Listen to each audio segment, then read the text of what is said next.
Recording this session. Welcome everyone to the maths class. As you know, from last two classes, we are studying calculus topic. We started with the basics of limits. In limits, we understood how to find the limit value in case of indeterminate forms, and how we can use limit concept in order to understand the continuity and differentiability of the function. And we have solved many problems on it. After that, we have started mean value theorems. And in the mean value theorems, what we have done is we have studied sorry, what we have studied is Rolle's theorem and Lagrange mean value theorem. Okay, and now the third theorem which we are going to study today is Cauchy's mean value theorem. Okay, Cauchy's mean value theorem.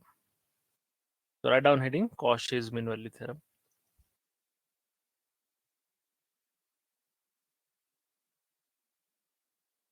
Okay, so here let's see what is the given thing and what we are supposed to calculate. The given data is f of x and g of x. Okay, so till now, if you remember Rolle's theorem and Lagrange mean value theorem, we were talking about only one function f of x. Okay, and we were finding one point C whose tangent is like maybe parallel to the x-axis or parallel to the chord. Okay, but overall we were dealing with only one function f of x. In case of Cauchy's mean value theorem, we are dealing with the two functions f of x and g of x. Okay, so suppose f of x and g of x are the two functions defined in a closed interval a comma b. They are continuous in a closed interval a comma b and differentiable in open interval a comma b, as mentioned here in point number 1, 2 and 3. Okay, then there exists a point C in the open interval a comma b such that f dash of c divided by g dash of c is equal to f of b minus f of a divided by g of b minus g of a. Okay, so here we are finding a relationship between slopes of the points, slope at the point C for the functions f of x and g of x. Okay, now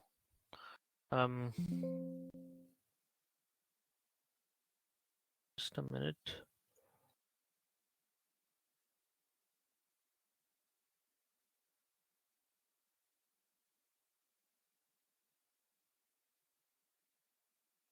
It's like my screen share got ended. I'm sharing again.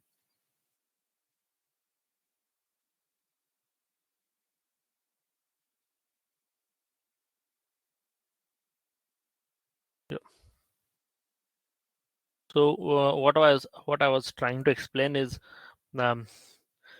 if you look into this Cauchy's mean value theorem, it will approach the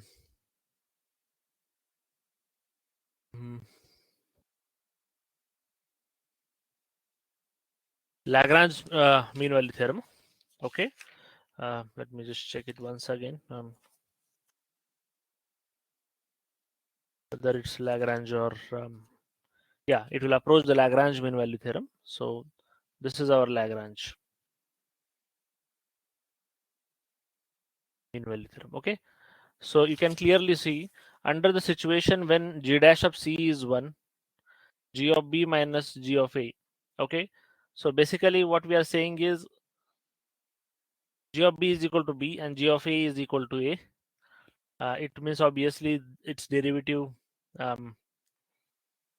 will be okay, no, and the g dash of, so basic aim is like, you can in general you can assume this function g of x equal to x. If g of x equal to x means g of a is a, g of b is b, differentiation of g of x is 1, so g dash of c is also 1. Okay, so Cauchy's mean value theorem will approach Lagrange mean value theorem when g of x equal to x. Okay, so you can say that Lagrange mean value theorem is like a specific case of Cauchy's mean value theorem, and we have all studied that um, Rolle's theorem is specific case of Lagrange mean value theorem. So what we are doing is we are studying more and more general theorem. Started with a Rolle's theorem, bit specific, f of a is equal to f of b.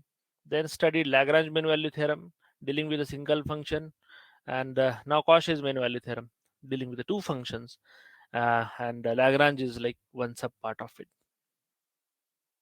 Okay, I hope you understood here how this Cauchy's mean value theorem and Lagrange mean value theorem is interlinked. Okay, according to Cauchy's mean value theorem, f dash of c divided by g dash of c is equal to f of b minus f of a divided by g of b minus g of a. Okay, yeah. Can I proceed to the next slide?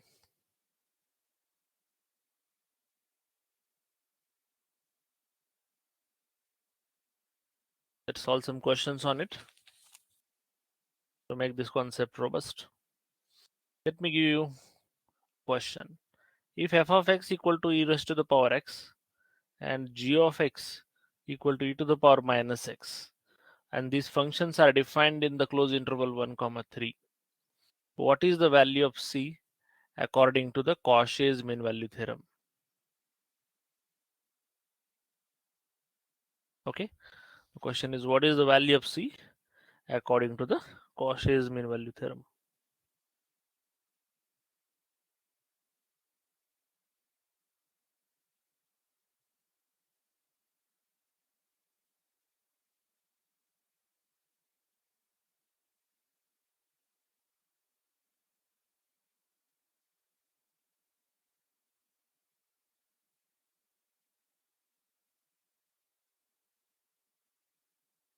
Okay, so the answer is like f dash of c. We know Cauchy's mean value theorem, what it says, f dash of c divided by g dash of c equal to f of b minus f of a divided by g of b minus g of a. Okay, so f of x is e raised to the power x. F of x is equal to e raised to the power x. What is f dash of c? F dash. So basically, I will repeat here, f of x equal to e raised to the power x. So f dash of x will be equal to e raised to the power x itself. F dash of c will be e to the power c. Similarly, g of x is equal to e raised to the power minus x. G dash of x will be minus e raised to the power minus x. Hence, g dash of c will be minus e raised to the power minus c. Okay.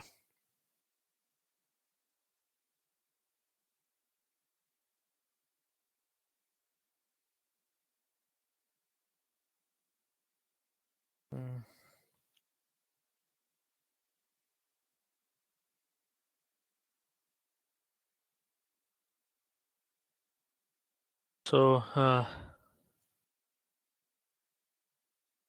ultimately, what we can write according to the Cauchy's mean value theorem is e raised to the power c divided by e raised to the power minus c equal to f of b is e raised to the power 3 minus e raised to the power 1.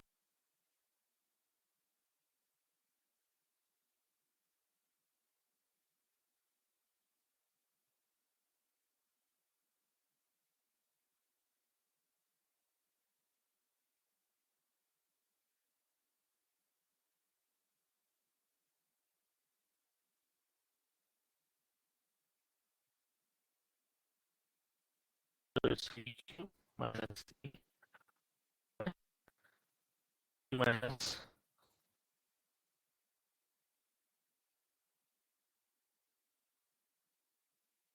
um, e minus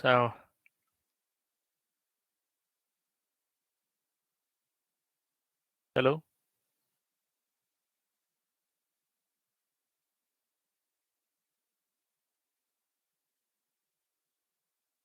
Hello. Okay, just give me a minute. It looks like some network connection at my place. I'm trying to resolve it.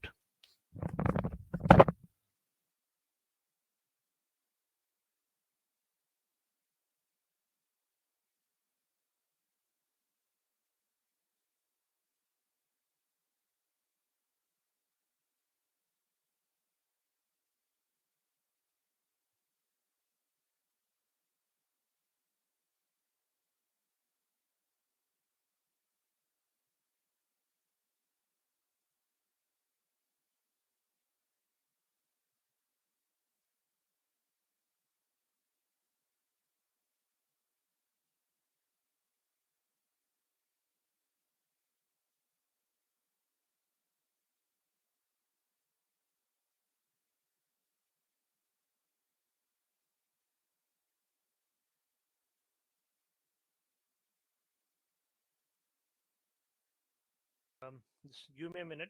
It looks like some network connection is issues there. I'm resolving it.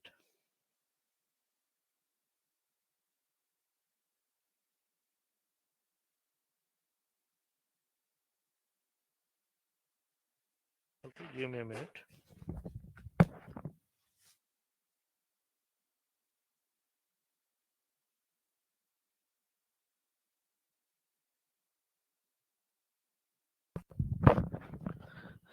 Yeah, I think it should work fine now. Yeah, so what I was explaining is this will end up with E minus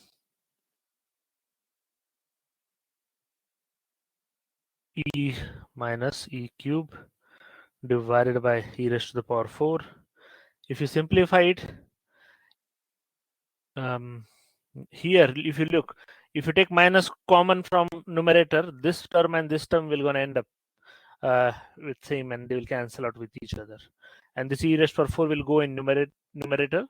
So minus e to the power 2c will be equal to e to the power 4 minus e to the power 4. So minus minus will get cancelled. And we can write here 2c is equal to 4. It means c is equal to 2. Okay. So the value of c according to the Cauchy's mean value theorem is 2. Yes. Some of you have answered. Yeah. Satish, correct. Let me give another question. Is it clear to everyone? Any doubt? Okay.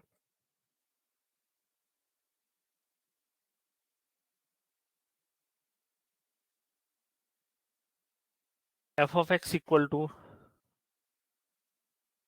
sin of x. G of x equal to cos of x.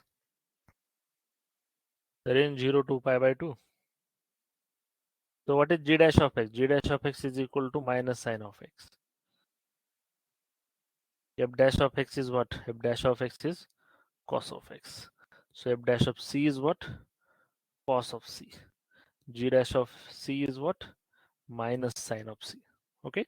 So according to the Cauchy's mean value theorem, f dash of c divided by g dash of c is equal to f of b minus f of a divided by g of b minus g of a. Okay.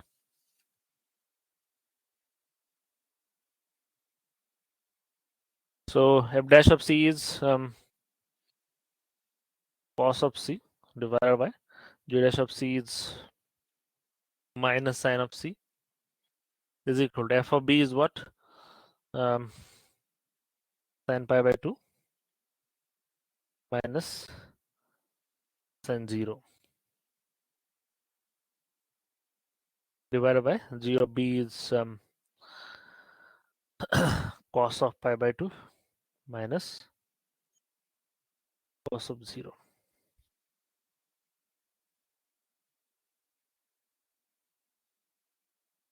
Okay. So it is minus tan of c equal to sin pi by 2 is 1. Okay. Sin 0 is 0. Cos pi by 2 is 0. and sine 0 is 1.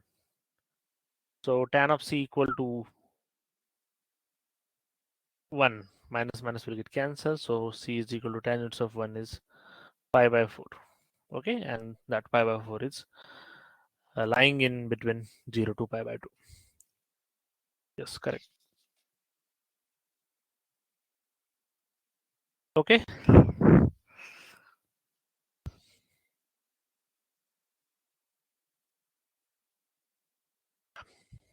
After that, I would like to start a new theorem, which is Taylor's mean value theorem. Write down heading, or you can also call it as generalized mean value theorem. Okay. So in this theorem, we will try to understand how can we. Sir, Yes. sir, one thing. Yes. In the Kachi mean value theorem, no, sir. In Yeah. the last two problems whichever you have given, no, if we see the C value, it always lies in the mid of that two values whatever you are giving. The final answer that C, if you see, Yes. Yes. 0 to pi by 2 also it is pi by 4, and the other problem 1, 2, 3 also the 2 is the value. So wherever this kind of problem comes, without solving, when we know that it is continuous and differentiable, can we straight away say that hello? Yeah. I'm hearing you. Yes. Yeah, Yeah. that answer Yeah. is that that average of that two values that way. No. I would not suggest it. Uh, the functions which the functions can be little different. Okay, and if the functions are little different, we may end up with some different results.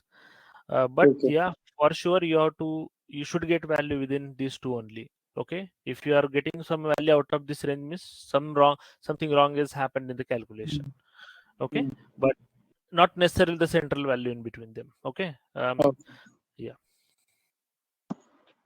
Okay. Yeah. Okay. Thanks.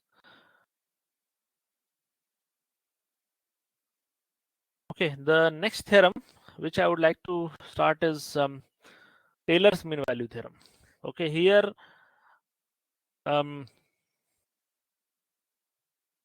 the main intention of this basically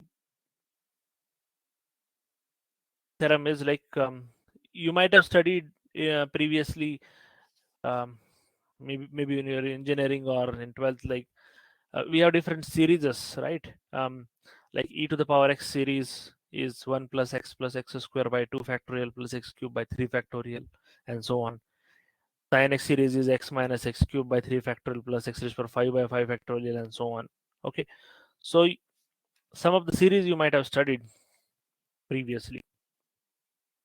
So and we used to call it as a Maclaurin series, and basically that all series comes from the um, Taylor series. Okay, so you can call it as generalized series or Taylor's theorem.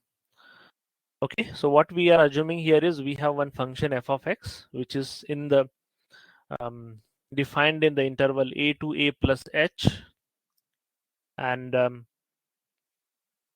all the derivatives of function, and the function itself is continuous. Okay, all the derivatives in the sense like first derivative, second derivative till n minus 1th derivative are continuous in the interval a to a plus h, and nth derivative also exists. Okay, in the range of a to a plus h, but without considering a and a plus h, because we know they are the end points. Whenever we have end point or sharp corner, obviously we can have many tangents there. So that's why whenever we define limit for differentiability, we keep the um, open bracket. Okay, not the square bracket, normal bracket we or parenthesis we use. Okay, so the Taylor series is written in this form. will not go into the derivation part, and it's not required to go into the details of like reminders and all things, because it's not part of your syllabus. You should know just standard series, and how actually those standard series are calculated. I'm trying to give you background behind it. Okay, the Taylor series is written in the form of the function value at a plus h can be written as f of a. F of a is known to us. Okay, then plus h f dash of a plus h square by 2 factorial f double dash of a, h cube by 3 factorial f triple dash of a, so on till f raised to the power n minus 1 divided by n minus 1 factorial n minus 1 the derivative of f of a plus rn, where rn is a reminder. And then again, like the reminder value is given by Lagrange and Cauchy is different. This is just for your information. Okay, but ultimately this series is further simplified when we have let's say n is very large. You can clearly see n factorial is in denominator, and here we have n minus 1 factorial in the denominator. So basically, if n tends to infinity, ultimately these reminders tends to be 0. So will not be will. So that's why we generally, if you might have see any series or studied any series, Taylor series during your engineering, you might have not studied this reminder, because um, generally the series are written when n tends to infinity, and the reminder value will become 0. So in short, our Taylor series start from this term till this term. Okay. Let me just show you in the next slide how it looks.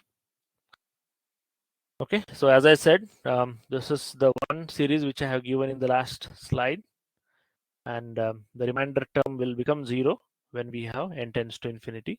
So you can write this series itself. F of a plus h is equal to f of a plus h f dash of a plus h square by 2 factorial f double dash of a, and so on. And when initial value of the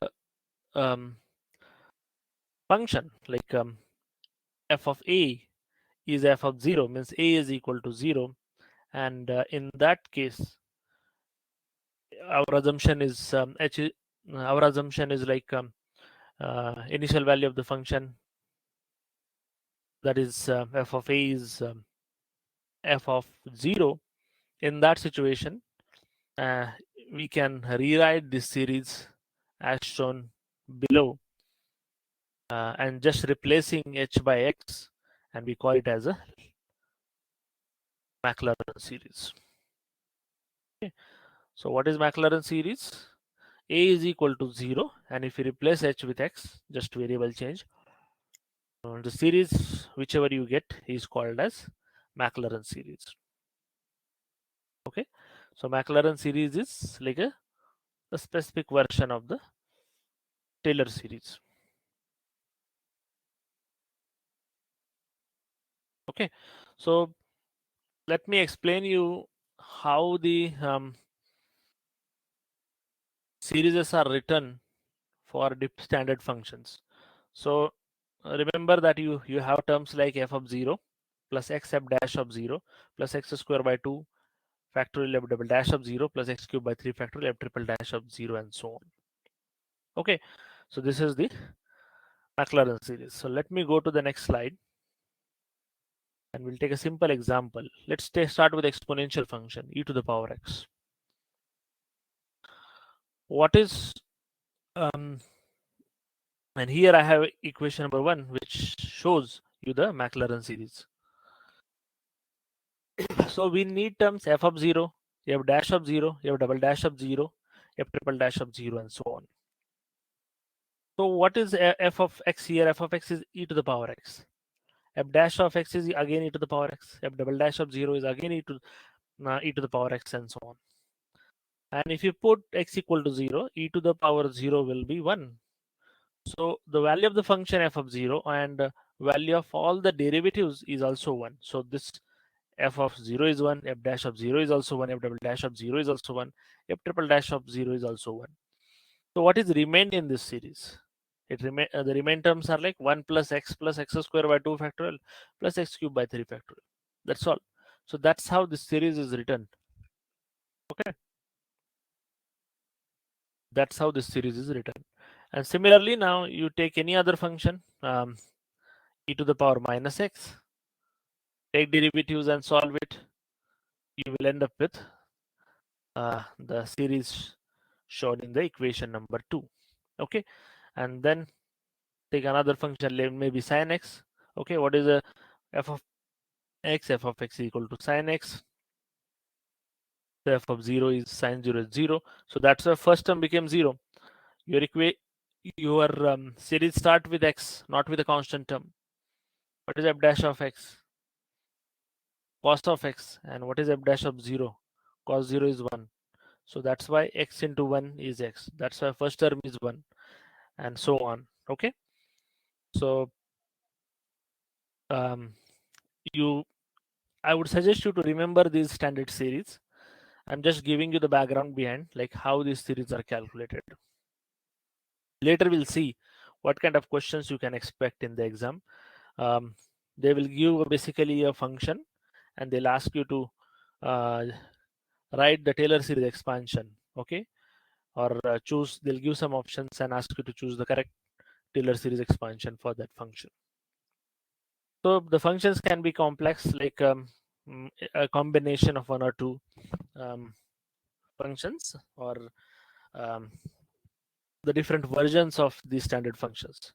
So that is the reason I'm suggesting you to remember these all formulas. Okay. So write down first equation number 1 here, that is Maclaurin series, and also write down the standard results. Okay. The theoretical part which I explained before is it's fine if you ignore it, but this equation number 1, which is Taylor series, you are supposed to write it and just write down the standard results. Okay. And I hope you got an idea how these standard results are created from the Maclaurin series. Okay. I'll wait for 2 minutes, complete this slide, and then we'll go towards problems.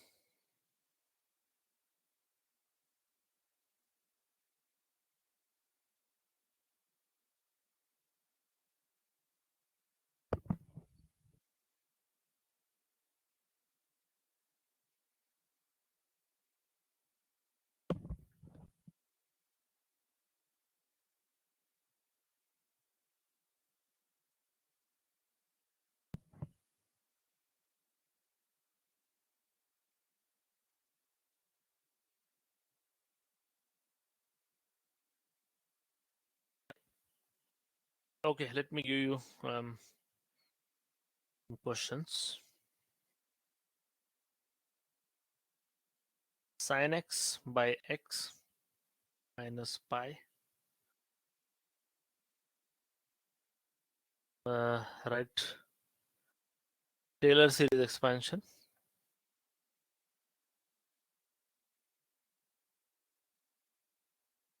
about x is equal to pi. Okay. Taylor series expansion about x equal to 0 is Maclaurin series. We have studied it. But here what they are saying, the Taylor series expansion about x equal to pi. X equal to pi means the series should be in the powers of x minus pi. Okay. If I come back and give you background behind it, coming towards this Maclaurin series, here all the terms are in the powers of x only. X square by 2, x cube by 3. Okay. But because that series is about the origin. Now, if the series is expected uh, about x equal to pi, you can phrase it like it is same as saying Taylor series expansion in the powers of x minus pi, okay, in the powers of x minus pi. Okay, either they can phrase a question in the first way, like write down the Taylor series expansion about x equal to pi, or write a Taylor series expansion in the powers of x minus pi. Meaning is same. Okay, but you know, the sin x series, okay, x minus pi is a constant term, or let's say you cannot further simplify it. So the only thing is, you know, the sine series, and you have to make some adjustment in order to create a series which will be in the powers of x minus pi. Okay, if I directly write sin x series, how it will look like? Sin x is equal to x minus x cube by 3 factorial plus x raised to the power 5 by 5 factorial minus x raised to power 7 by 7 factorial plus so on. That's all. Okay, and if our question is x minus pi. If I divide this with x minus pi, nothing will be, it's incorrect, because our series is in the powers of x, not in the powers of x minus pi. So how can we make a series in the powers of x minus pi? Is what? By doing some minor adjustment in the numerator part. Okay, in denominator we have x minus pi. If we make the numerator in the powers of x minus pi, somehow we can cancel the terms and make overall series in the x minus pi. So that is our main intention. And how can we do it? Let me just show you. By doing some adjustment in the numerator, write the sin x as sine of x minus pi plus pi. Can I write it like this? My plus pi minus pi. And assume this entire as 1 theta. And sine 180 degree plus theta is all silver teacups. Sine 180 degree plus theta is minus sine theta. Correct? So I can write it as minus sine of x minus pi divided by x minus pi. Can I write it like this? Are you following till this? How I have written the sine x into minus sine of x minus pi. Are you following this? Just tell me. Okay, feel free to ask if you have any doubt. It's correct. Sine 180 sine of 180 degree plus theta is minus sine theta.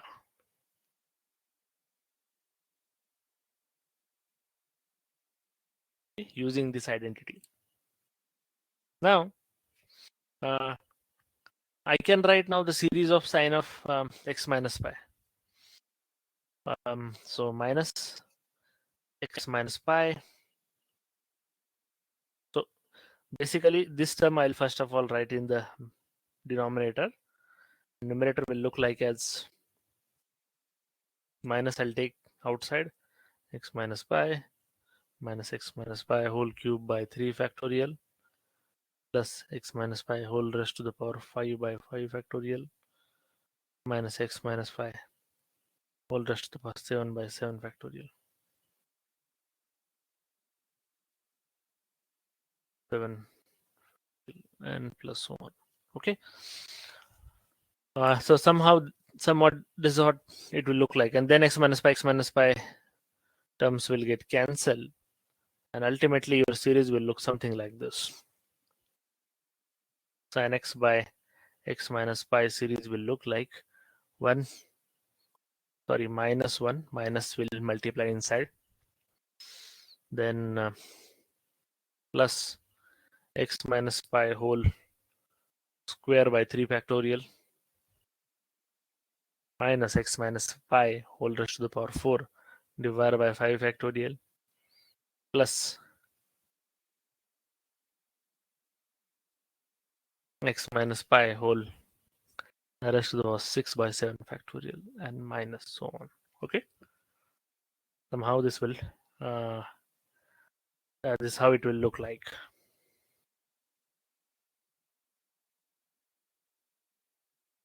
I hope it's clear that you have to do some arrangement in a given function in order to write this Taylor series expansion about let's say x equal to pi or x equal to pi by 2, anything they can ask, or in the powers of x minus pi or x minus pi by 2, so on. Let me give you one question. You try to solve it. Okay. Expand cos of x minus pi by 2 in the powers of, sorry, expand cos of x into x minus pi by 2.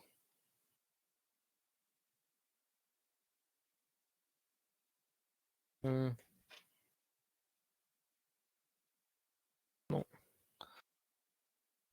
just cos of x only. Expand cos of x in the powers of x minus pi by 2.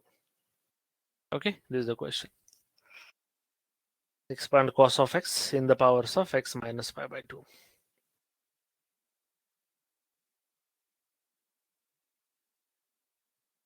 So can you just tell me what logic you will use here? If I expand directly cos x, how it will look like? Cos x is equal to 1 minus x square by 2 factorial plus x raised to the power 4 by 4 factorial minus x raised to the power 6 by 6 factorial plus so on. It is about x equal to 0. It's about origin, not about the x equal to pi by 2, or not in the powers of x minus pi by 2. How can I write the Taylor series expansion of cos of x in the powers of x minus pi by 2?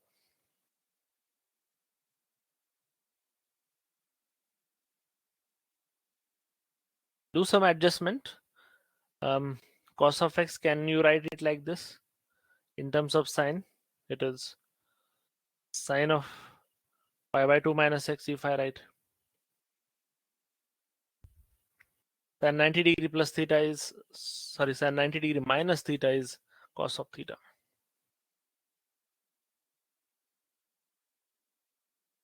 Okay, sin 90 minus theta is cos theta. Here we have pi by 2 minus x, but in reality it is x minus pi by 2. Can I also write it like minus sine of x minus pi by 2? We can write it, right? Because sine of minus x is minus sine x. So I can write it as, I can write cos of x as minus sine of x minus pi by 2. And now if I expand sine function, so minus sine of x minus pi by 2 will be equal to minus sine series is what? X minus x cube by 3 factorial plus x raised to power 5 by 5 factorial. Let me write it here itself. X minus x cube by 3 factorial plus x raised to power 5 by 5 factorial minus x raised to power 7 by 7 factorial plus so on. Okay. So it's equal to minus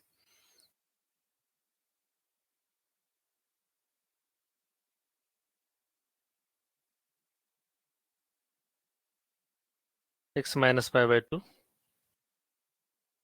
plus, sorry, minus x minus pi by 2 whole cube by 3 factorial plus x minus pi by 2 raised to the power 5 by 5 factorial minus 1.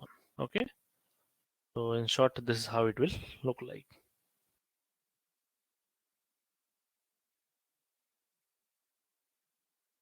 Yeah.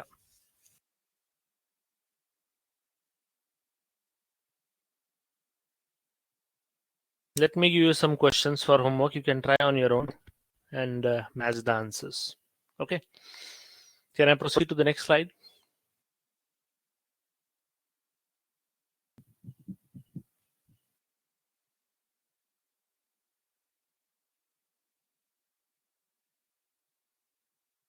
Okay.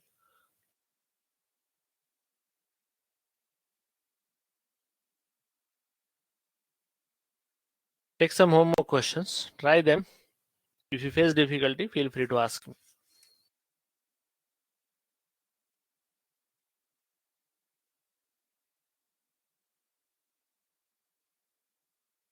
Or let me just solve one question in front of you, one more, and then we'll give some questions.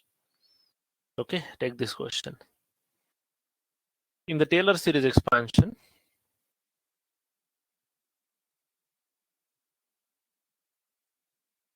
of e to the power x about x equal to 2, the coefficient of x minus 2 raised to power 4 is. Okay, solve this question. I'll give you 2 minutes. It's very simple question. If you still face difficulty, then I'll help you with the solution. So you have to expand e to the power x in the power of x minus 4. Sorry, x minus 2, because you are supposed to find the coefficient of x minus 2 raised to the power 4. What is the Taylor series? What is this expansion of e to the power x? E to the power x about origin is 1 plus x square by 2 factorial plus x cube by 3 factorial plus x raised to power 4 by 4 factorial plus so on. Okay, so we do have x raised to power 4 term, but what we want is coefficient of x minus 2 whole raised to the power 4. So first of all, you should know how to write the series in the form of x minus 2, or in the powers of x minus 2. Or in other words, the expansion of e to the power x about x equal to 2. You should know it, how to create. What adjustment you can do here? Can I write e to the power x equal to e to the power x minus 2 plus 2? And then if you break it here, it is e to the power 2 into e to the power x minus 2. Right? That's how we can create a series into the e to the power x minus 2. So that's all, e square as it is. And the expansion of e to the power x minus 2 is 1 plus x minus 2 plus x minus 2 whole square by 2 factorial plus x minus 2 whole cube by 3 factorial plus x minus 2 raised to the power 4 by 4 factorial, and so on. So ultimately, what is the coefficient of this? E square by 4 factorial. E square by 4 factorial will be coefficient of x minus 2 raised to the power 4 term. Okay, so this is how you can calculate.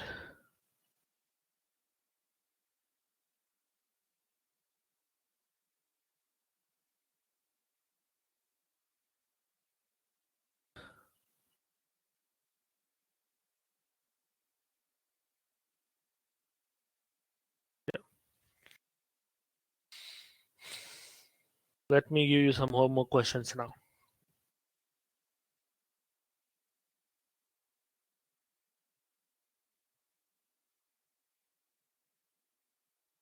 F of x equal to e to the power x plus sine of x.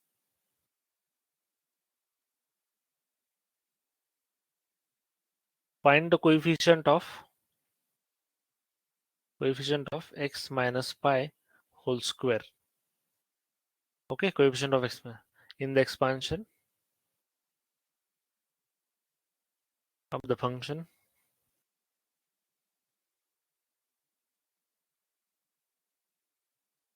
about x equal to pi.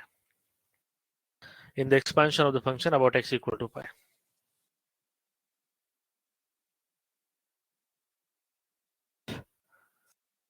And here the answer is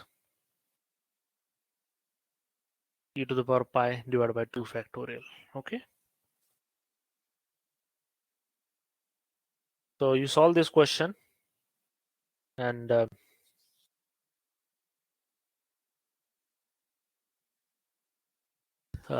compare this answer. One more question I'll give. Expand sine of x about x equal to pi by 6 and answer is 1 by 2 plus root 3 by 2 x minus pi by 6 minus x minus pi by 6 whole square by 4 minus root 3 by 12 x minus pi by 6 whole cube plus 1 by 48 x minus pi by 6 raised to the power 4, so on, something like this you'll get. Okay,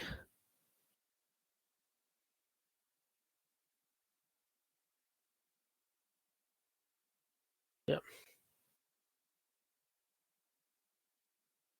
so try these 2 more questions on your own and compare your answers.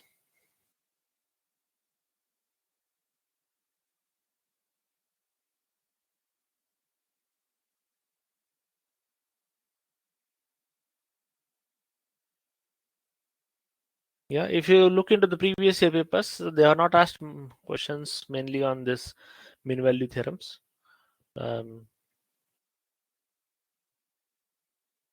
Sometimes, like very rarely, they have asked.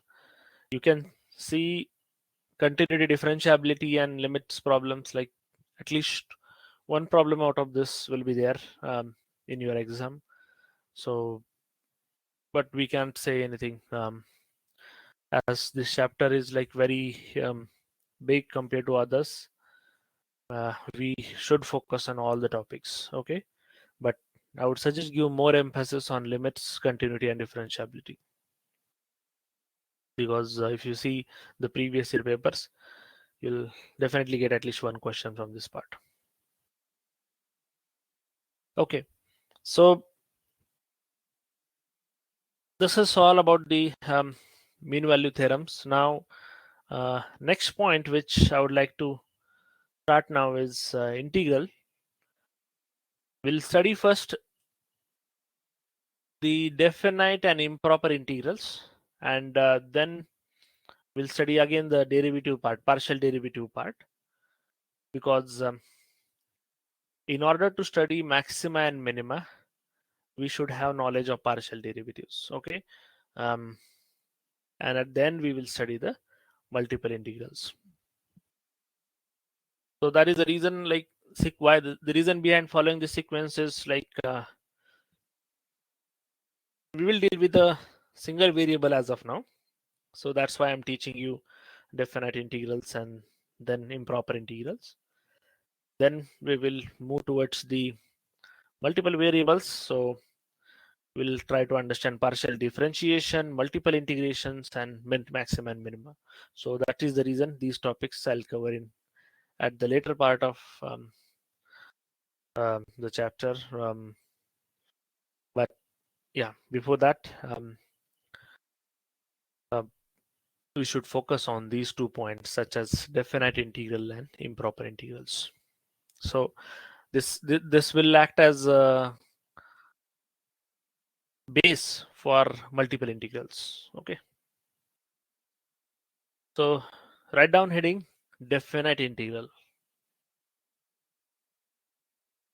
Name itself indicates the meaning here. The integral which is within the definite limits. Okay. So as I shown here, integration I within the limit a to limit b, okay, of the function f of x dx is, let's say, for example, the integration of f of x is capital F of x. Put the limit a to b, f of b minus f of a. So this is nothing but the definite integral.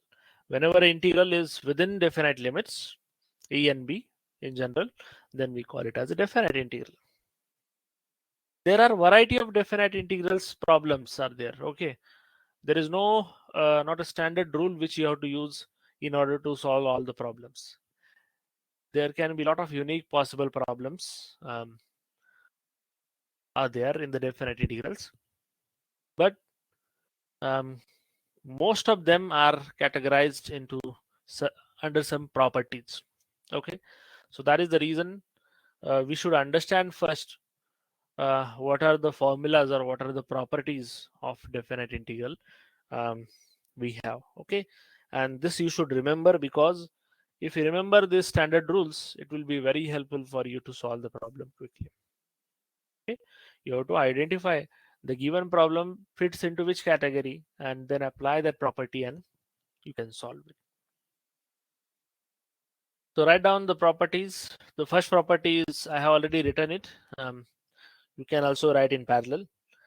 Integration a to b f of x dx can also written as minus integration b to a f of x dx. Okay, so uh, integration a to b is written as minus b to a.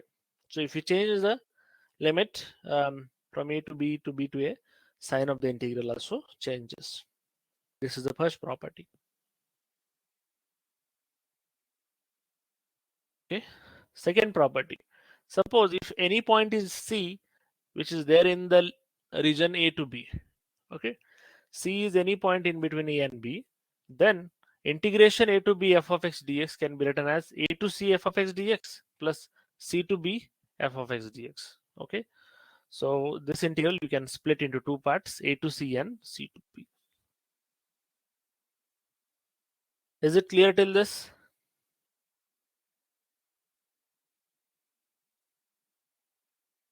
Okay, we'll proceed to the next slide. Third property, integration 0 to 2a f of x dx. Okay, very important.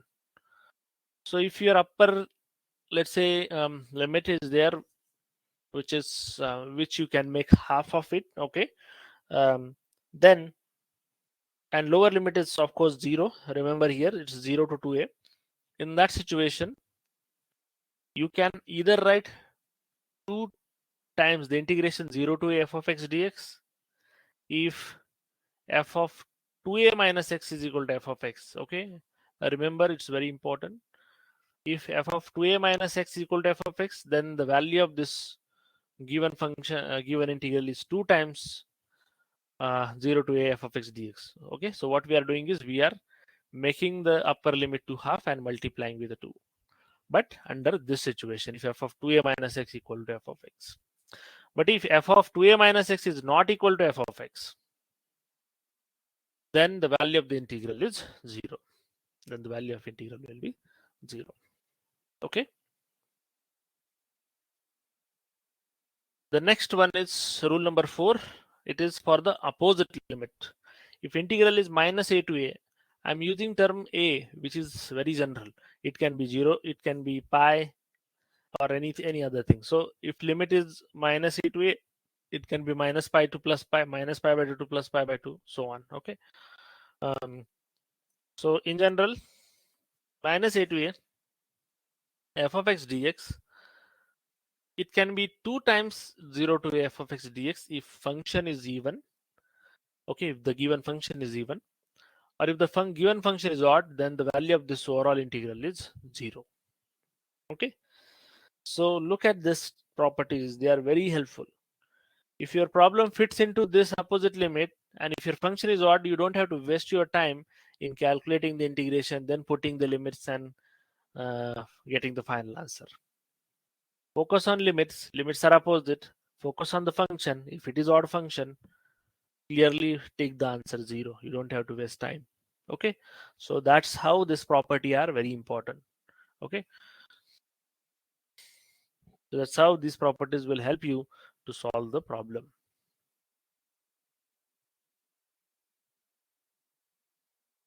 I hope you are following it.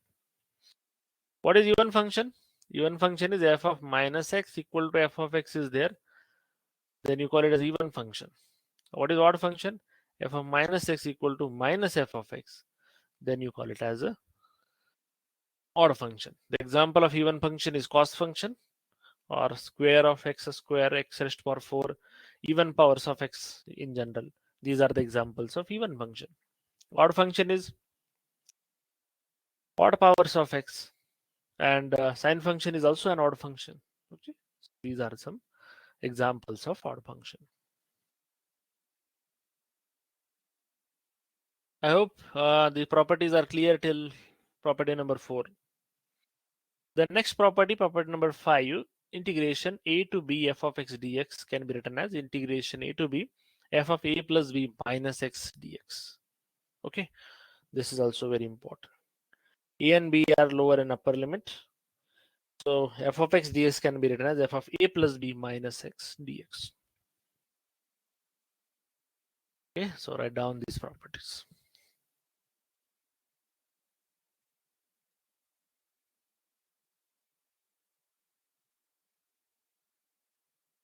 Coming to the next slide. Can I proceed to the next slide?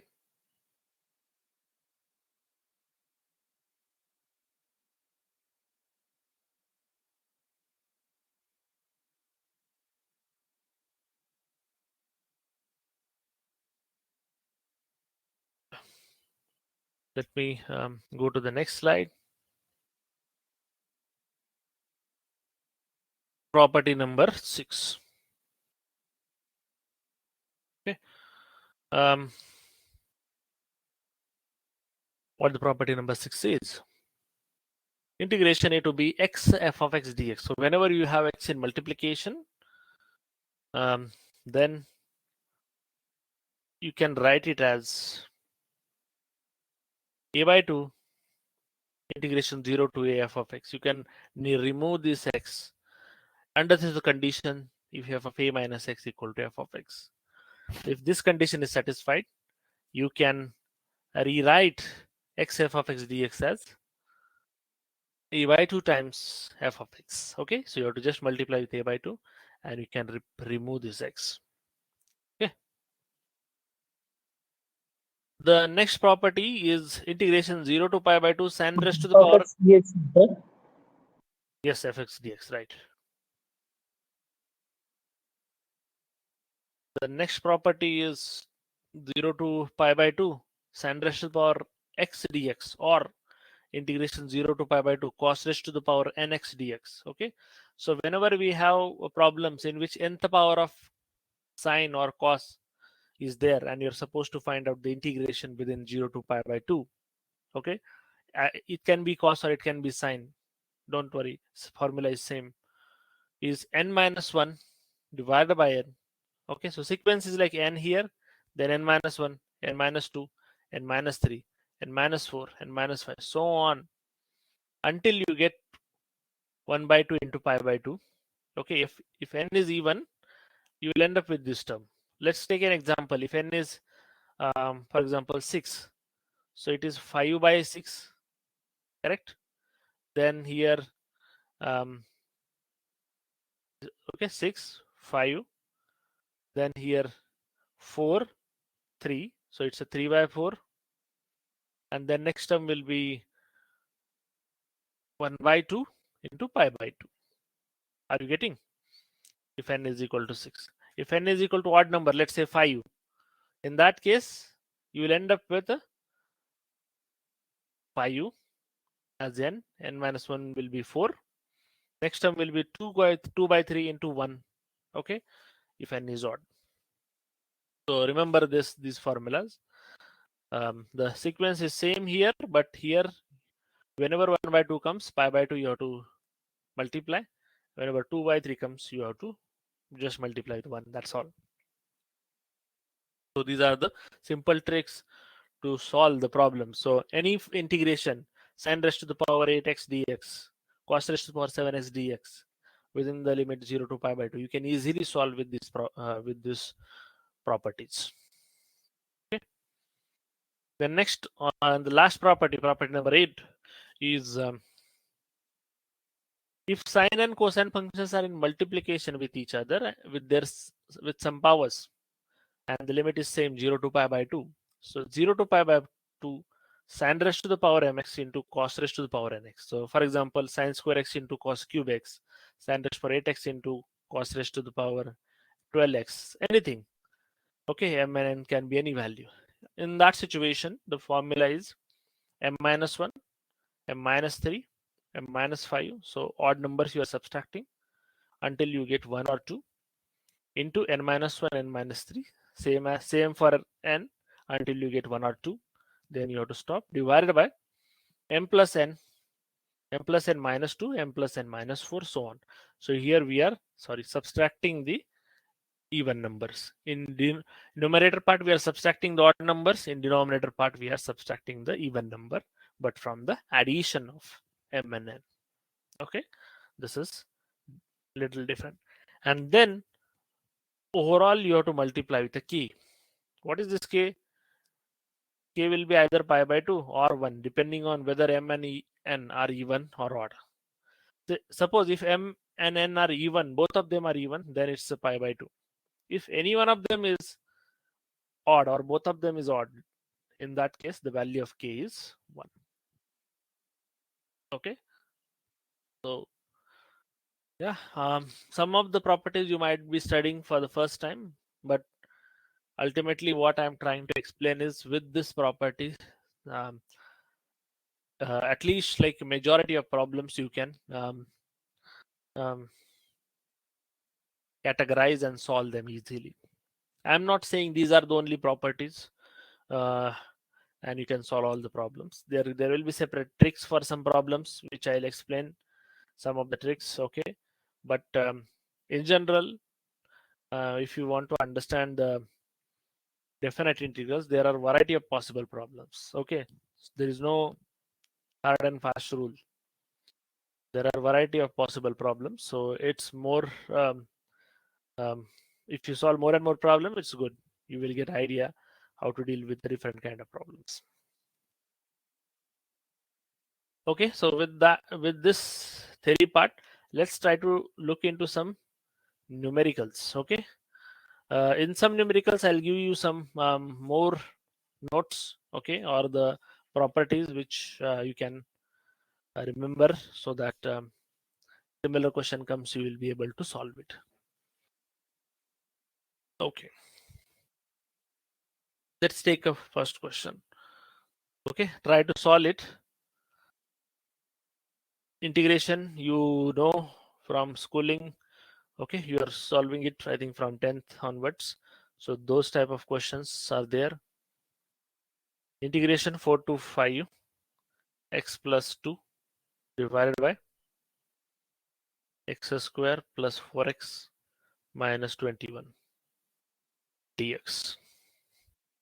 X plus 2 divided by x square plus 4x minus 21.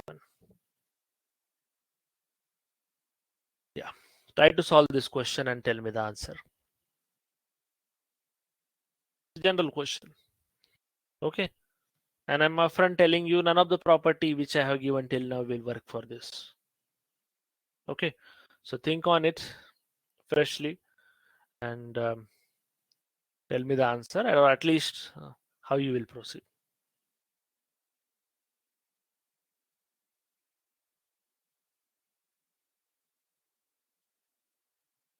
We will be solving the questions on properties also, but apart from that, some standard tricks are there which you should be aware of. That's why I'm taking these questions first. Can anyone tell me how you will deal with this question? Not difficult. Integration 4 to 5 x plus 2 divided by x square plus 4x minus 21.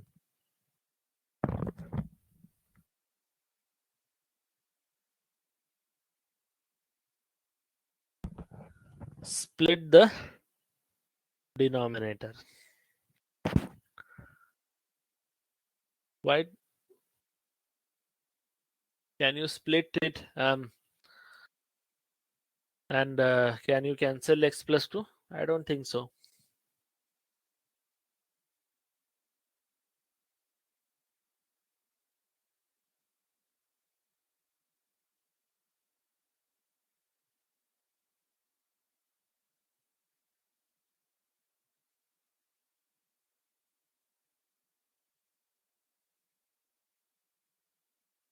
I don't think we can cancel easily the numerator.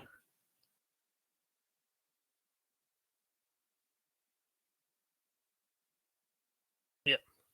If you see carefully whether the differentiation of denominator is in the numerator. Yeah, correct. So is it in the let me just give you a hint. Is it in the format of like integration f dash of x divided by f of x, more or less like this? Yeah. So then the answer is ln of f of x. Okay, because you know, if you differentiate ln of f of x is 1 upon f of x into f dash of x. So the integration of f dash of x divided by f of x is the ln of f of x. So if I just multiply this function with a 2 and divide with a 2, so what I'll get? 1 by 2 integration 4 to 5 2x plus 4. In denominator we have x square plus 4x minus 21. Okay, ultimately you can clearly see this is your f of x and this is your f dash of x. This problem fits into this, and you can directly write 1 by 2 ln of x square plus 4x minus 21 is the answer in the limit 4 to 5, and 1 by 2 as it is. Ln of 5 square 25 plus 4 into 5 is 20 minus 21 is 24 minus ln of 11 you will get. So it's 1 by 2 ln of 24 by 11,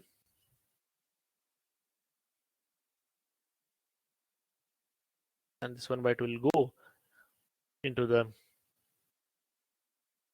rest to the power 1 by 2. So I can directly write like this, ln of under root of 24 by 11. Are you following this question?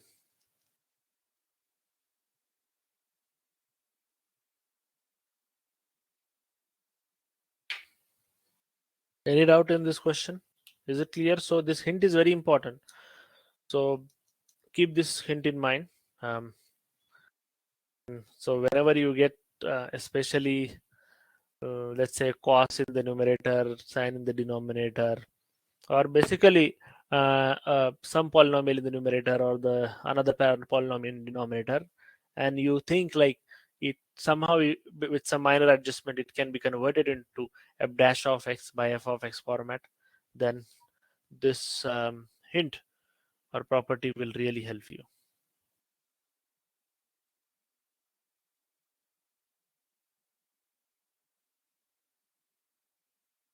Okay, is it clear? Can I proceed to the next slide? Feel free to interrupt if you have any doubt.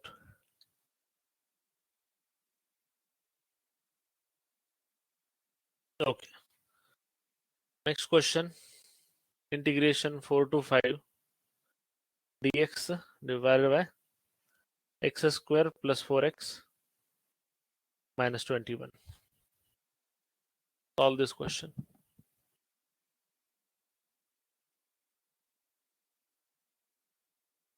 Integration 4 to 5 dx divided by x square plus 4x minus 21.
You are currently the only person in this conference.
Document again.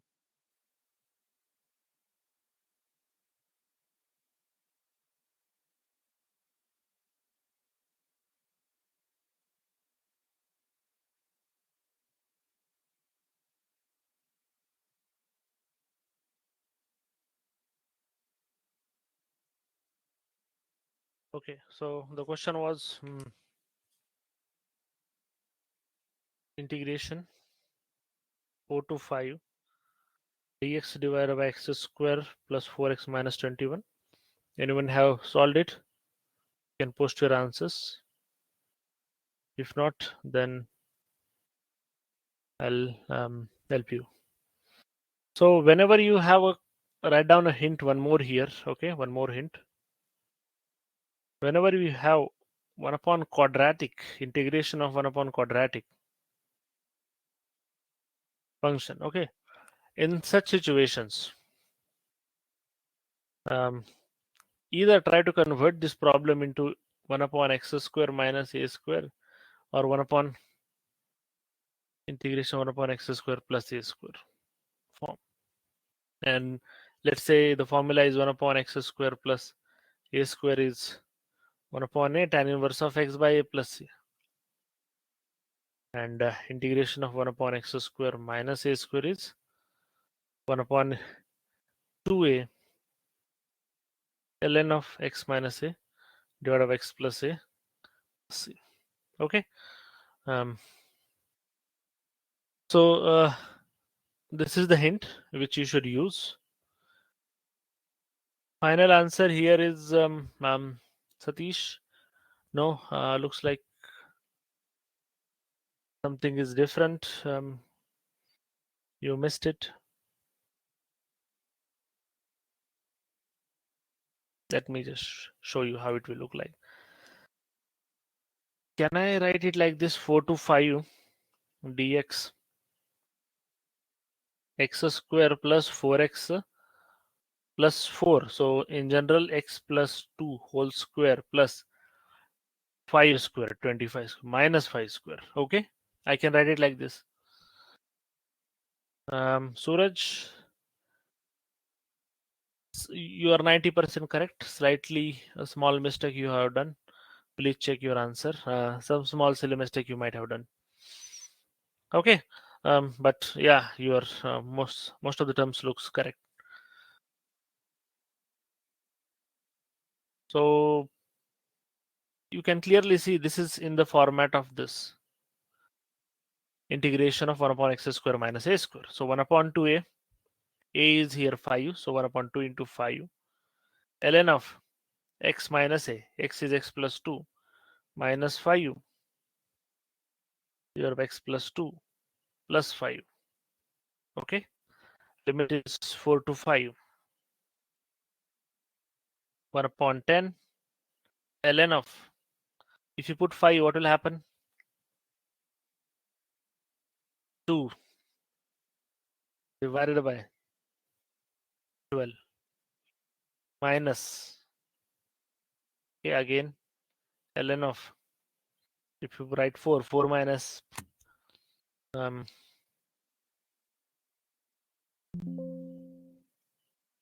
let's see what it will get, what you will get.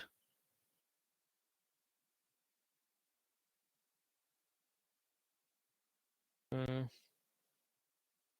1 by 11 you should get. Yeah. So in short, 1 upon 10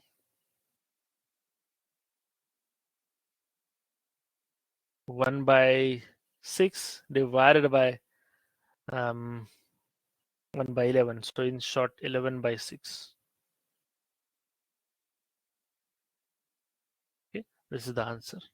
Suraj, I hope you got your silly mistake, but overall your answer looks correct. Yeah. Satish, have you understood this solution? Yeah, sir. So write down this hint. Okay, this hint is very important. Whenever you have quadratic term in the denominator, try to convert the problem into 1 upon x square plus a square or x square minus a square. Next question, try to solve this. Again, I'll give you hint on this, okay? But I expect you try on your own first. Root x divided by root x plus root of 8 minus x dx. Integration 3 to 5. I'll repeat. Integration 3 to 5. In numerator root x, denominator root x plus root of 8 minus x dx. I'll wait for 1 or 2 more minutes. Try to solve this. It is also simple question.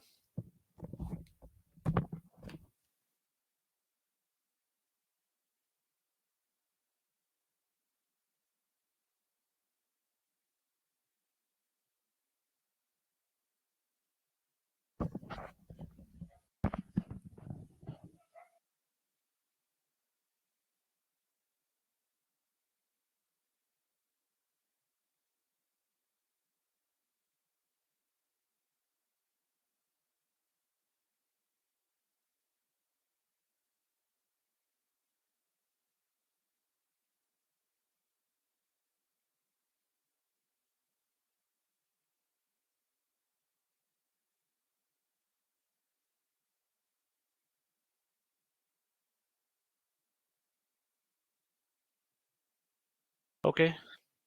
Then let me give you a hint again.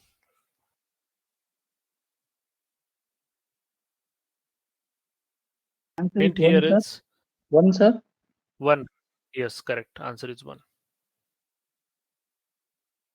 Yeah. So whenever the problem is in the format of f of x divided by f of x plus f of a plus b minus x, then the answer is b minus a divided by 2. Okay. B is upper limit, A is the lower limit divided by 2. So that's why at the beginning itself, I told you there are variety of possible problems are there from this topic. Okay. So apart from like lot of properties I have given in the beginning, there are still some hints I'm giving you in the each and every question. Okay. So here, what is the value of B? Let's see whether it is fitting into this format or not.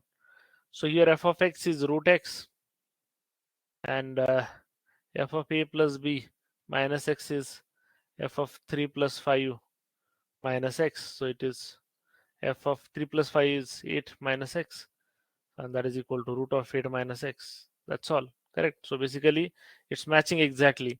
So the answer should be b minus a divided by 2. B is 5 minus a is 3 divided by 2. 2 by 2 is 1.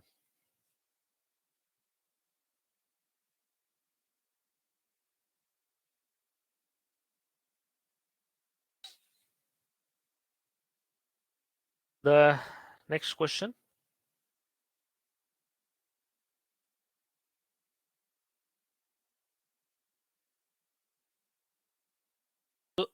let me just ask you some quick questions. Integration pi by 5 to 3 pi by 10 sine of x divided by sine of x plus cos of x. Can you tell me the answer?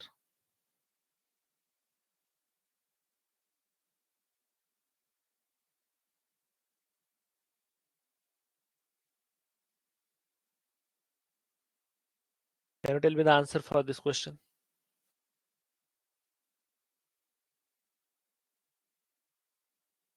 Integration pi by 5 to 3 pi by 10 sin x by sin x 5 plus by cos 20, x. sir. Pi by 20, correct. If I ask you this question, same question, okay? Pi by 6 to 3 pi by 10 root of sin x divided by root of sin x plus root of cos x. What is the answer?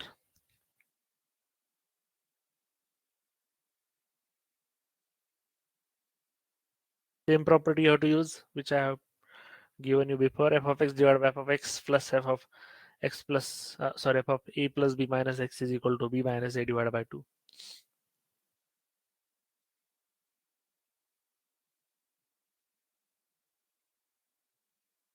If you're solving first question, then you should not be able to face any issue in the second.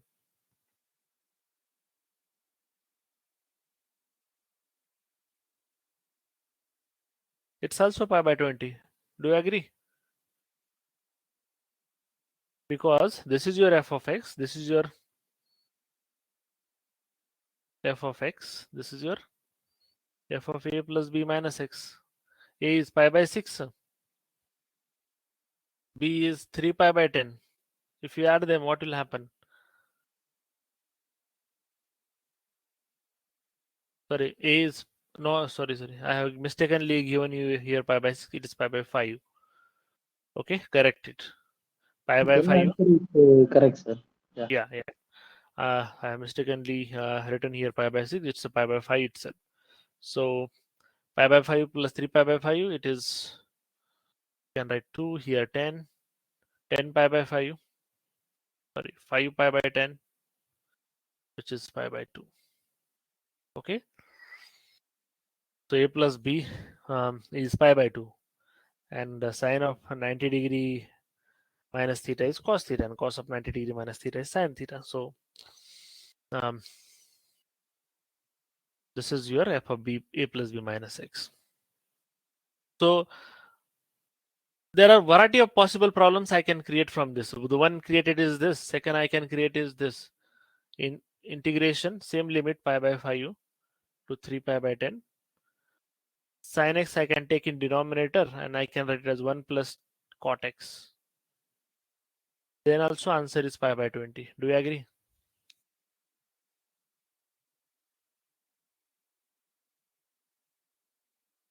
Right? Do you agree with this? If I take sin in the denominator, sin will get cancelled, and cos by sin is cot of x. Even if I write pi by 5 to 3 pi by 10 and write 1 upon 1 plus tan of x, then also answer is same. Do you agree? Because what is tan of x? Tan of x is 1 upon sine upon cos x. So I can write it as cos of x divided by cos of x plus sine of x. So for this question also the answer is same. If I take under root for this, then also answer is same.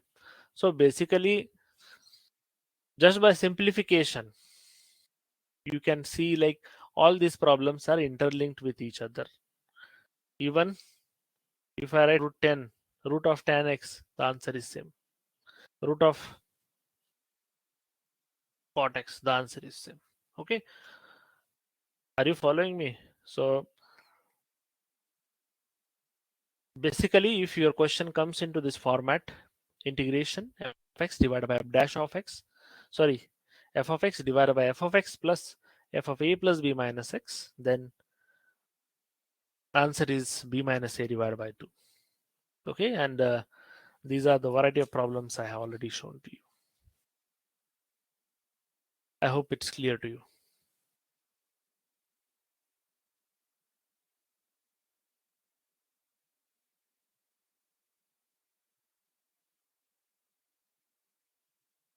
Yep. Coming towards next question.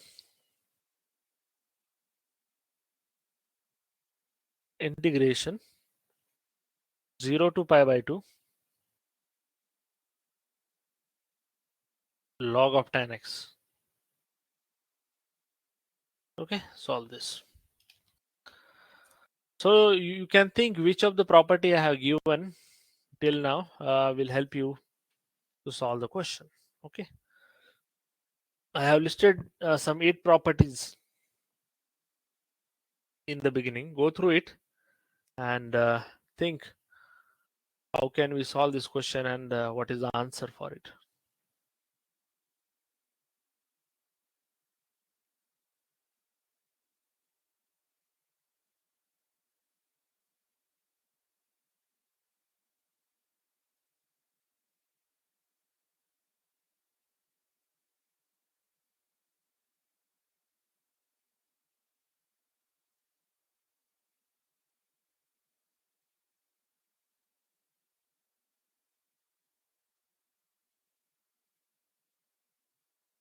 Anyone?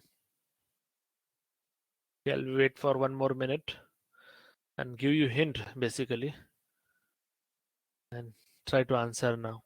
Integration a to b f of x dx is equal to integration a to b f of a plus b minus x. Okay, with this hint, one more hint I am giving. I think this property I have not given, right? Let me just check it. Yeah, I have given property number 5. So yeah, this is the hint you have to use in this problem and solve this question. Tell me the answer. I'll wait for 1 more minute. You solve and tell me the answer.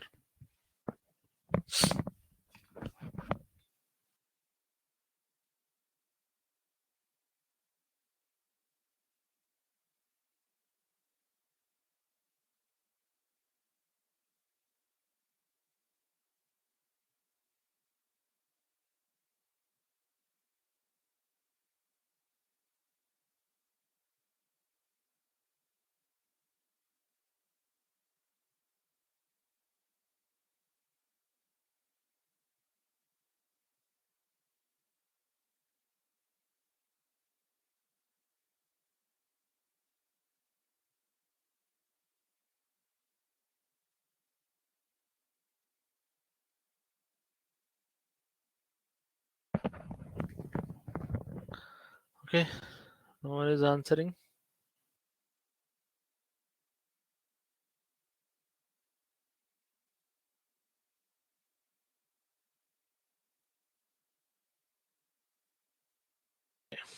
Then let me help you out in this. I is equal to integration 0 to pi by 2 log of 0 plus pi by 2 minus tan x. Integration 0 to pi by 2 log of pi by 2 minus tan x is what? Cot x. So log of cot x dx.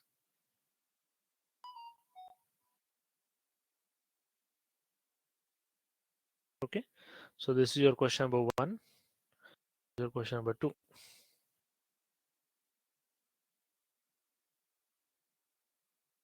Or let's say equation number 1 and equation number 2. If you add them, 0, sir. 0. yes, 0 is the correct answer. 0, right? 2i will be equal to 0 to pi by 2 log of tan x plus log of cot x. It is log of 1, log of tan x into cot x. So log of 1, log 1 is 0. So answer is 0. Correct. Let me help you out with another question. Try to solve this. Log of 1 plus tan x. Similar question, little different. Or you can try this on your own later. You know,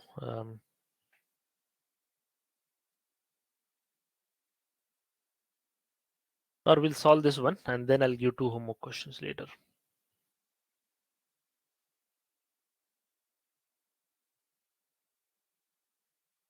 So write down this as equation number 1. Think what we can do here.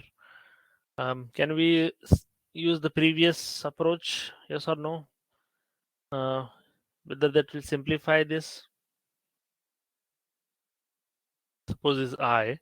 If I write 0 to pi by 4 log of 1 plus tan of pi by 4 minus x, right? 0 plus pi by 4 minus x. And can it simplify? Will it simplify our calculation? Think. Let's see whether it will or 5 not. by 8 log 2, So sir. what is tan pi by 8 log 2? Perfect. Answer is pi by 8 log 2. Tan A minus B is equal to tan A minus tan B divided by 1 plus tan A tan B. Okay, this is the formula you should know. It is 1 minus tan A is tan of, sorry, tan A is tan of pi by 4, which is 1, minus tan of x divided by 1 plus tan A is tan of pi by 4, which is 1, and tan B is again tan of x. Yeah, it is helping us to simplify. Log of 1 plus tan x plus 1 minus tan x divided by 1 plus tan x.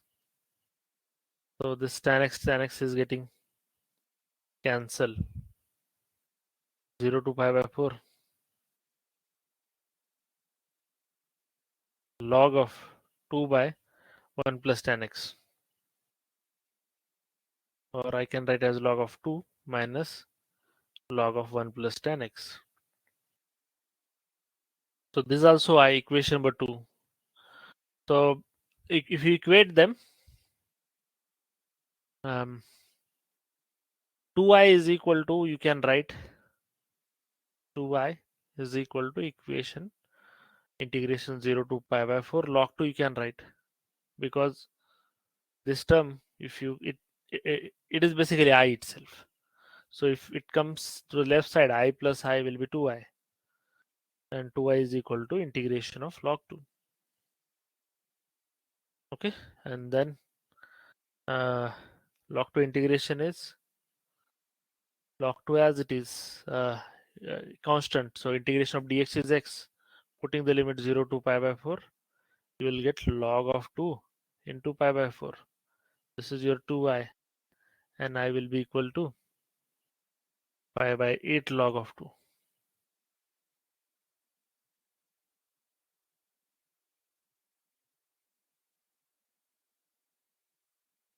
Pi by 8 log 2.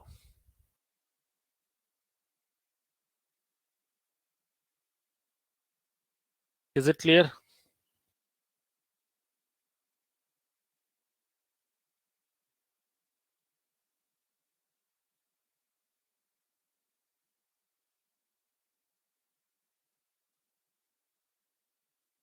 We'll solve one tricky question. Tricky in the sense it is associated with the mod function. So just to test your understanding of mod function, I'll give you this question. It's very important. 0 to 4 mod x plus mod of 3 minus x dx. Okay. It's not that difficult question. No any property you have to apply. Okay. Without any property, simple integration you have to do. But think here we have mod function. Tell me the answer here. You have to solve this question. I'll wait for 1 or 2 more minutes.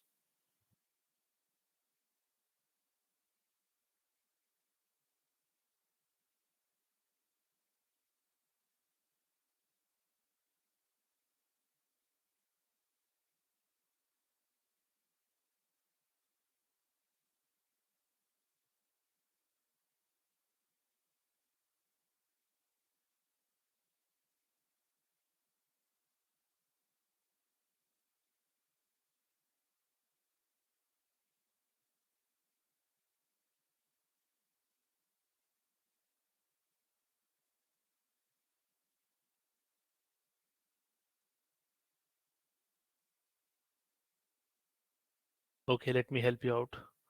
Sir, Integration 0 to what is answer?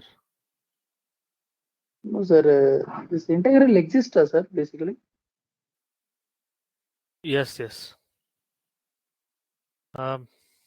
See whether this is correct integration 0 to 4 x plus 3 minus x. If I give it like this, whether you will be able to solve it.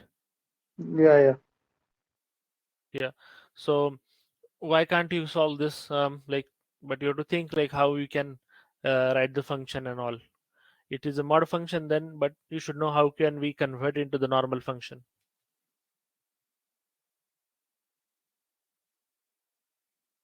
Okay. Let me help you out. Integration 0 to 4. So in the range 0 to 4, whatever value of the x I keep, I'll get the same value. Do you agree? If I put 1, I'll get 1. If I put 2, I'll get 2.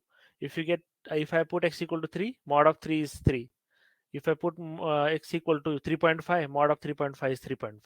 So I'll just, if I replace mod x with x, will it affect my result? I'm just focusing on this part as of now. Is it fine if I write mod of x equal to x? Because in the limit 0 to 4, it doesn't matter if I uh, write mod or not. Okay. Let's say if limit is something like in the negative minus 4 to plus 4, minus 3 to plus 4, I would have thought on it. But in this case, my limit is 0 to 4. For any value of 0 to 4, if I take a mod function, I'll get the same value. So that's why mod of x, I can directly write it as x. But can I do the same for 3 minus x? Suppose if I put x equal to 1, which is in the range of 0 to 4. If I put x is equal to 1, 3 minus 1 is 2. I'll get 2 answer. Okay. If I put x equal to 2, 3 minus 2 is 1. Mod of 1 is 1. I'll get. If I put x equal to 3, 3 minus 3 will become 0. Mod of 0 is 0. Till this, I don't have any worry. But if I put x equal to 3.5, for example, so 3 minus 3.5 is minus 0.5, and mod of minus 0.5 is 0.5. Okay. So in overall range 0 to 4, I cannot write it as 3 minus x. Are you following? But I can write 0 to 3, 3 minus x plus 3 to 4, x minus 3. Is it correct if I split this integral into two parts like this? So I can, is this a correct way of splitting the mod function into the normal functions, which I can further simplify or integrate? Are you following it?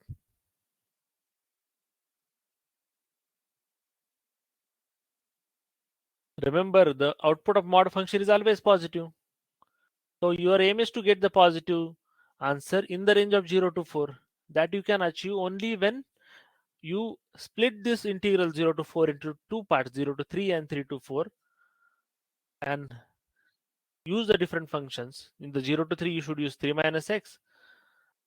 Okay, because x value will be smaller than 3, and you will get a positive answer out of here. And then 3 to 4, you cannot write 3 minus x. You have to write it as x minus 3, because the value of x is 3 to 4. It is greater than 3. You need positive answer. That's why you are writing there as x minus 3. Okay. I hope you understood the difference why here I have written 3 minus x and x minus 3 in the range 0 to 3 and 3 to 4. Any doubt in this question? Is it clear to you all? Feel free to ask if you have doubt. If this is known to you, you can easily solve the question. Integration of x is x square by 2, 0 to 4. Integration of 3 is 3x minus again x square by 2, limit 0 to 3, plus x square by 2 minus 3x within the limit 3 to 4. Okay. And if you solve this question, integral. It is very simple. The answer is 13.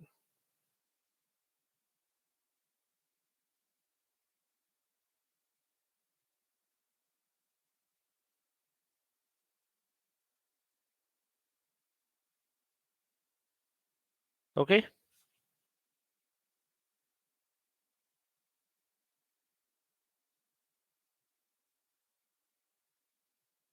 Is it clear?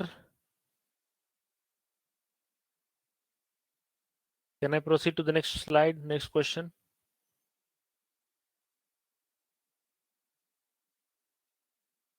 Okay. Let me give you another question with a mod again. Okay. Just to test whether you understood or not. Integration minus 2 to 2 mod of 1 minus x square dx. Okay. Solve this question and tell me the answer. Integration minus 2 to 2 1 minus x square dx.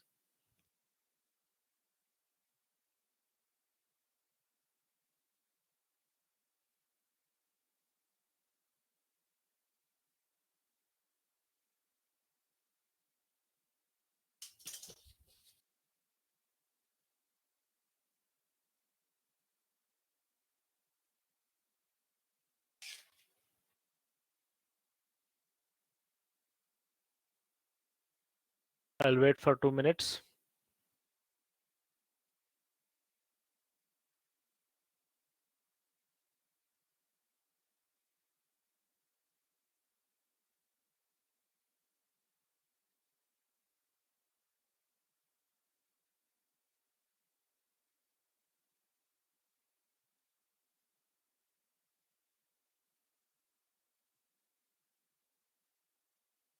Minus 4 by 3. No.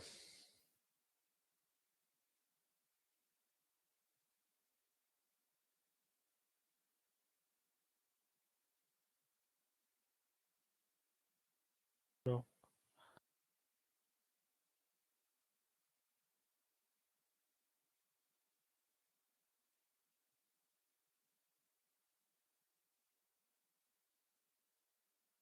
Solve it and tell me the answer.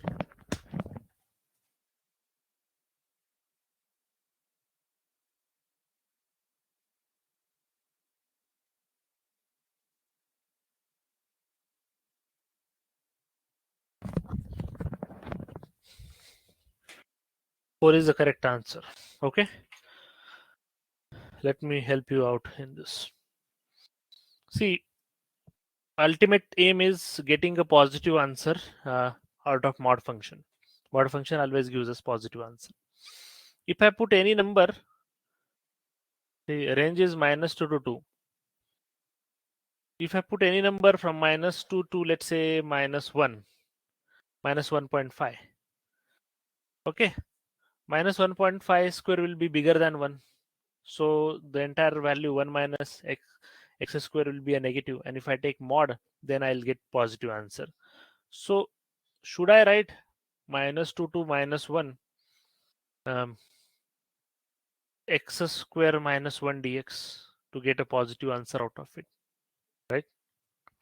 And then from minus 1 to plus 1, is it fine if I write x square, 1 minus x square?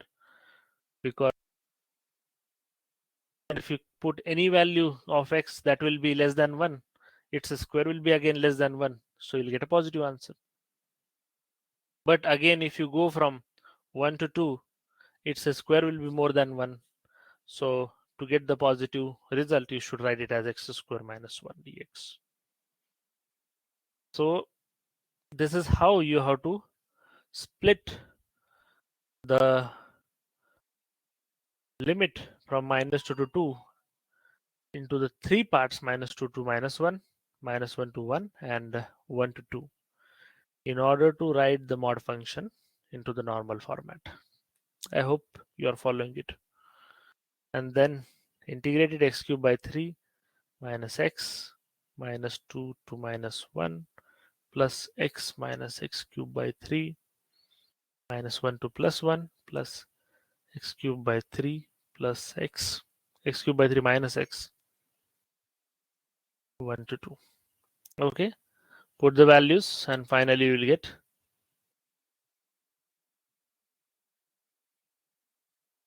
4.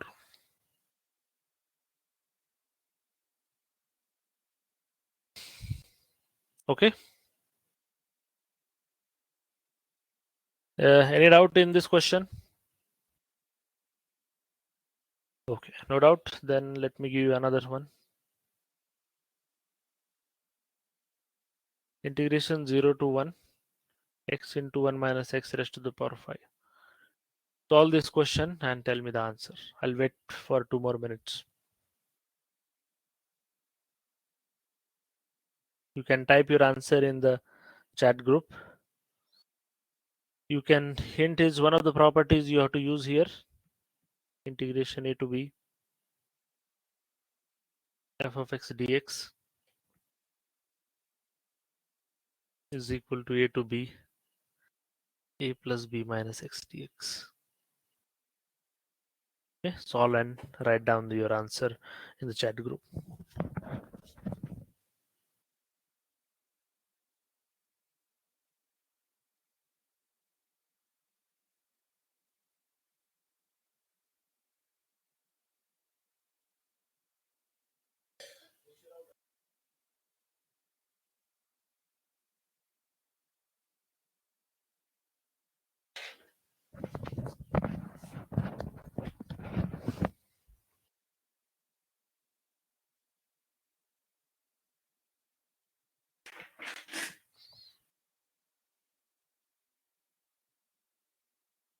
Okay, we'll close our session early today after this question.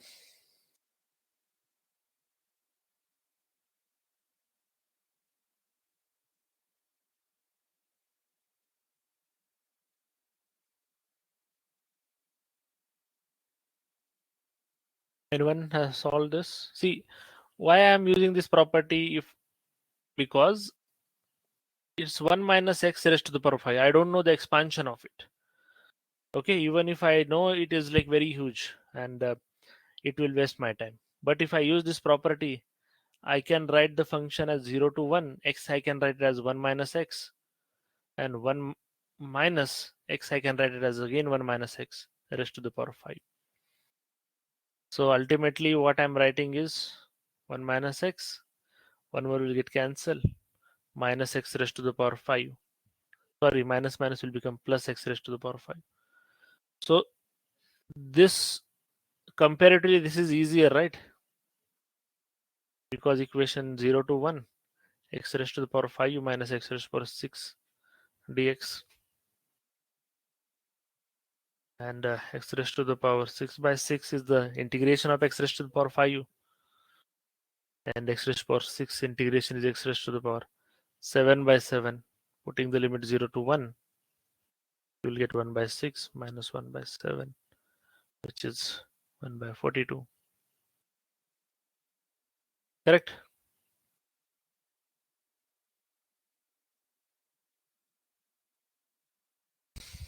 Yeah.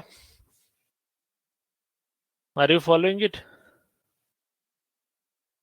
Okay, there are variety of some more problems are there, like the integrals in terms of sine and cosine and their combination, and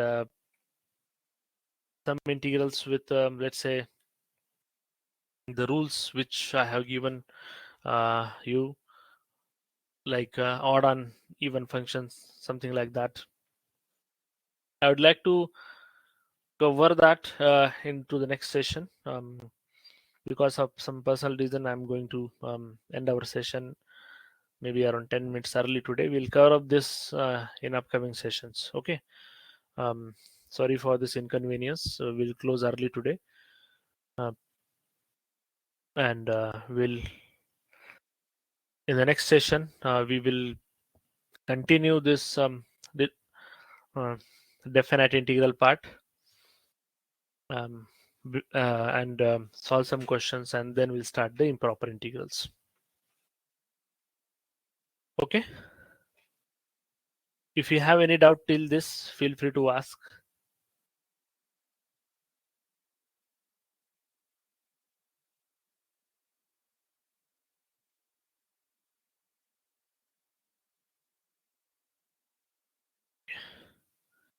If no doubts, then we'll end our session here. Sorry for closing it early today. And thank you all for joining this class. Let's meet again in the next class.